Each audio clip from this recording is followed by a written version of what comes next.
la Universidad Minuto de Dios Uniminuto de la sede de Pitalito. En el área de biología vamos a hablar de la corteza cerebral. ¿Qué es la corteza cerebral?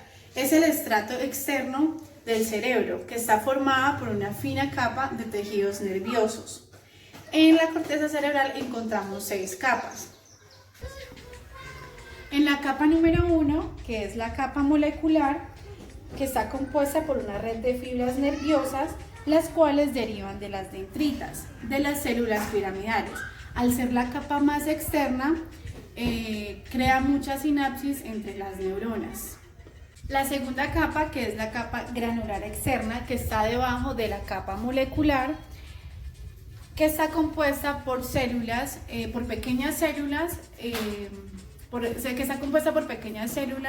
estrelladas y piramidales. En la capa número 3 encontramos la capa piramidal externa, que está compuesta por células piramidales. Tienen un tamaño o una forma irregular que va desde la superficie hasta la parte más profunda. 2. En la capa número 4, que es la capa granular interna, que está compuesta por células estrelladas. Está compuesta por células estrelladas que se componen de forma compacta, que posee la banda externa de Bayer. La banda externa de Bayer son fibras de forma horizontal. En la número 5 encontramos la capa piramidal interna o la capa ganglionar, que está compuesta por células piramidales de tamaño pequeño y grande, pequeño y mediano. Poseen fibras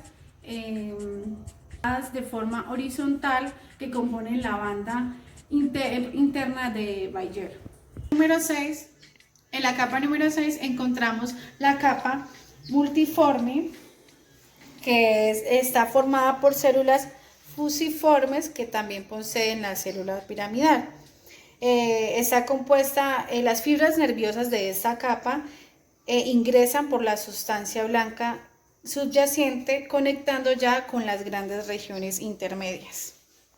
Explicar algunas de las fisuras más importantes del cerebro, así como sus principales características. Como sabemos, el cerebro es el encargado de algunas funciones fundamentales de nuestro cuerpo. El cerebro está dividido en dos hemisferios, que sería el hemisferio izquierdo y el hemisferio derecho, así como sus 4 lóbulos: el lóbulo frontal, lóbulo temporal, parietal y occipital, ¿no? Cuando nos referimos a la cisura, nos referimos a la parte rugosa que tiene el cerebro o las arrugas que contiene. Si la ausencia de estas arrugas del cerebro tiene por consecuencia que la persona pueda incluso tener trastornos como la lisencefalia, que viene siendo el cerebro listo, y como consecuencia puede traer convulsiones o fallas en la parte motora de la persona. Las cisuras de nuestro cerebro pueden ser divididas en surcos y circunvalaciones.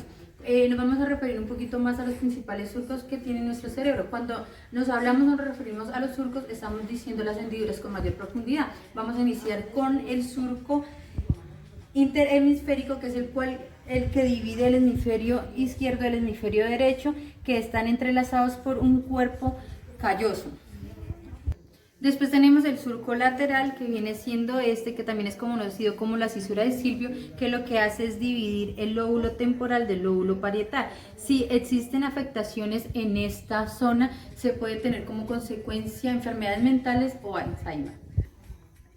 A continuación voy a hablar sobre el surco central, que también es conocido como la cisura de Ronaldo, que está ubicada en esta parte, separando el lóbulo frontal del lóbulo temporal.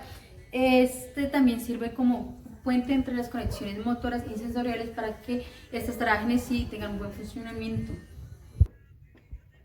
El surco parietal occipital se localiza en esta parte, que también es conocido como la cisura externa, que nace entre el hemisferio longitudinal que divide los dos hemisferios del cerebro. El surco calcarino se encuentra en la parte occipital del cerebro, el cual es una hendidura localizada en la zona occipital de la cara interna de los hemisferios cerebrales, separando así las dos partes de la corteza visual. El surco calloso se encuentra en la parte interna del cerebro, inicialmente entre el lóbulo frontal y el lóbulo temporal. Este surco es fundamental para el desarrollo del ser humano porque cumple funciones especiales en el sistema límbico de nuestro cuerpo. A continuación vamos a hablar sobre las principales circunvalaciones del cerebro. Cuando hablamos de las circunvalaciones, estas nos referimos a que son pliegos menos profundos que las fisuras anteriores.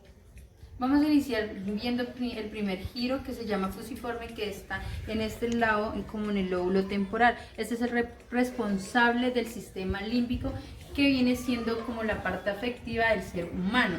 Este también tiene consecuencias o efecto en el reconocimiento facial de la persona. Si en esta zona se produce un daño, se puede tener trastornos como la prosopagnosia, que viene siendo como la ceguera visual o una agnosia visual, donde el paciente no reconoce a sus familiares, incluso no se puede ni alcanzar a reconocer a sí mismo.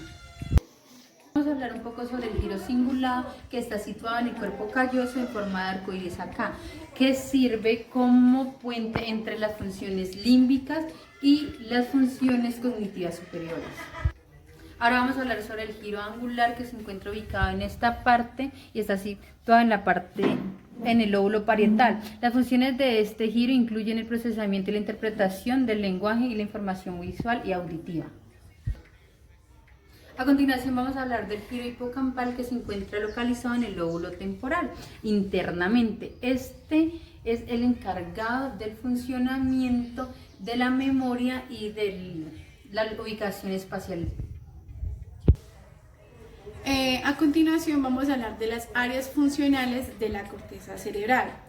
En el lóbulo frontal encontramos el área prefrontal, que elabora el pensamiento y planifica los movimientos complejos. El área motriz, que controla los músculos agudos del cuerpo como labios, boca, manos.